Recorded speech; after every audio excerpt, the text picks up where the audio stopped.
Now, from my book, Destined to Prosper, I talked about the mindset, that scarcity mindset. I want to go there for a moment.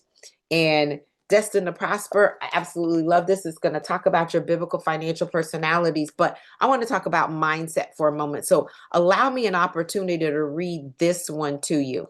There is a difference between a kingdom mindset and a worldly mindset. So let me say this. Your mindset is your belief system or your paradigm in which you make decisions. It's the internalized messages that drive your behavior. It's the way you approach earning, saving, and giving.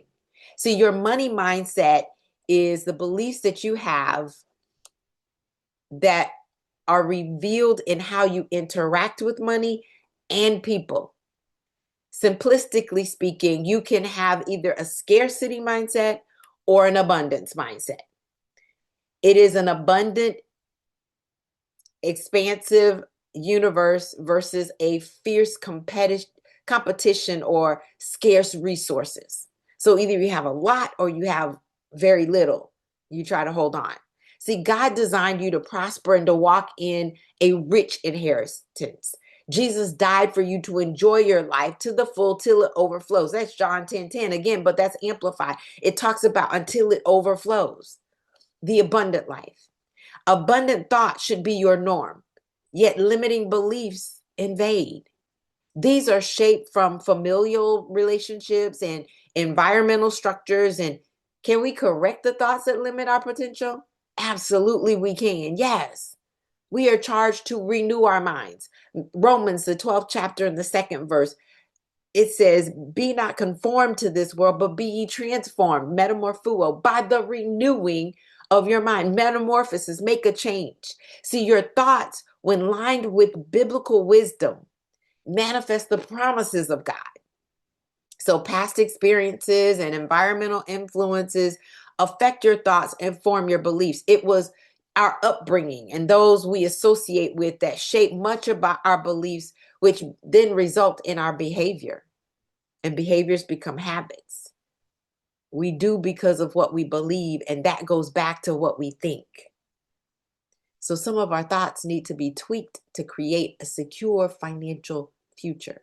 So there is a difference between a worldly attitude toward money and the kingdom's principles. It's important to understand what the world and its system is influencing our thoughts, the way that it's doing that, and it's shaping our financial decisions. So if you want to grow to maximize your financial portfolio, you need to replace the thoughts of the world with those of the kingdom.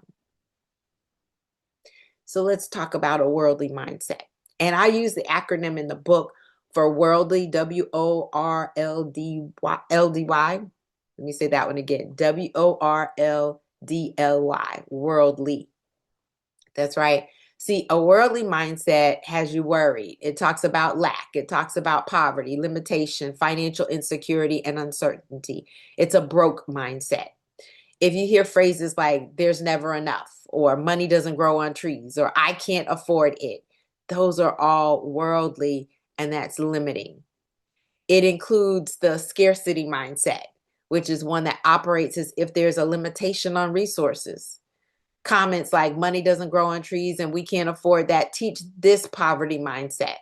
This shows up in the I won't have it available in the future kind of thoughts, which operate from fear. One result of this fear is hoarding. Yeah, holding on to money with a tight fist because there's a limited supply is the behavior demonstrated by worldly thinking. The entitlement mentality is also one. It's a function also in this world. It's the attitude that something is owed just because of birth. It's not based on what you earned or sacrifices that are made to receive. It's a give me, handheld out attitude. There's a touch of selfishness with an arrogant expectation.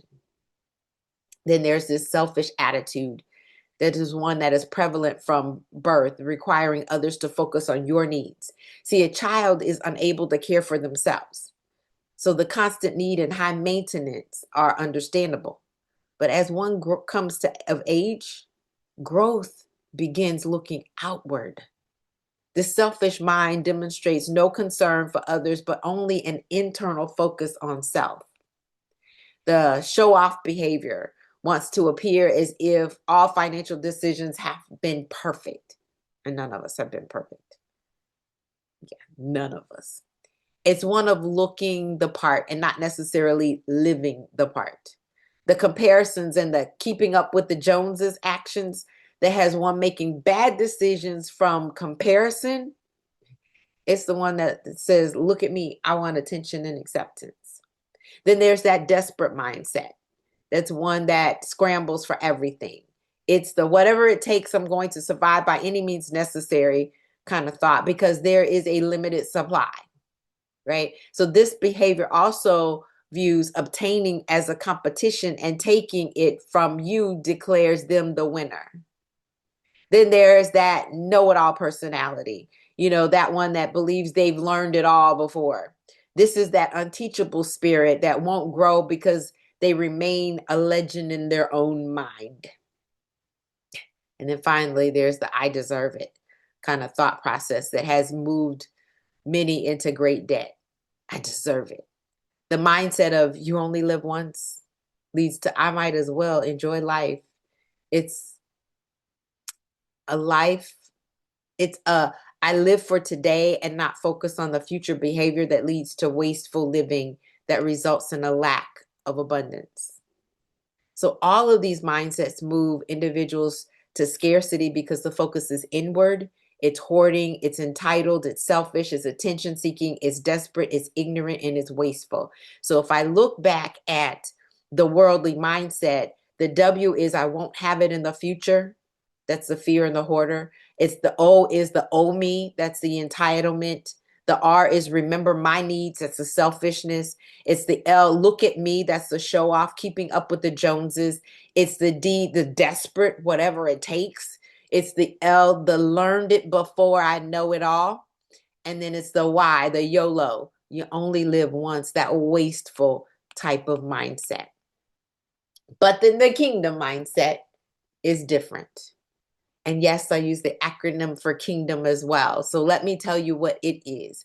The K is the king is the one on the throne, and the king will return. That's a stewardship mindset. It's I is the invest wisely and not squander. The N is I'm not covetous, but I'm content. The G is I'm outlandishly generous. The D is I'm debt free or striving to be. The O is I'm on point, exactly right where it comes to living and to giving. And M is my all belongs to God, my time, my talent, and my treasure.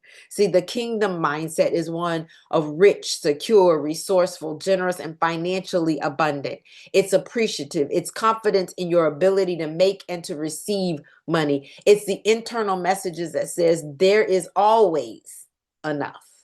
It's only money. We can always make more. We have everything that we need. I've got good money, as my mom used to say. There's always more where that came from. It's a focus on what you can afford, and it's a focus on what you can afford and enjoy the fruit of your labor. See, God calls us to have a kingdom mindset, which is one of prosperity and abundance. And the mindset, backed by scripture, encourages stewardship, investing, contentment, generosity, debt-free living, and attention to detail and gratefulness.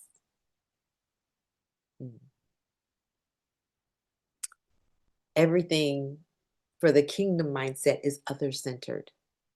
Because we say Christ will return and one should manage well what was entrusted to him. That's Matthew, the 25th chapter, the 14th through the 30th verse. We should investment should bring increase, and this is rewarded. Matthew, the 25th chapter, the 14th through the 30th verse.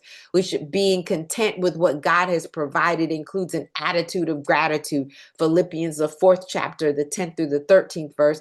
1 Timothy, the 6th chapter and the 6th verse, and Hebrews, the 13th chapter and the 5th verse. Generosity is a characteristic of our Heavenly Father, and we should show the same spirit. 1 Timothy, the 6th chapter and the 18th verse. 2 Corinthians, the 9th chapter, the 6th verse and the 11th verse. Deuteronomy, the 15th chapter, the 10th verse. Psalm, the 37th Psalm, verse 21.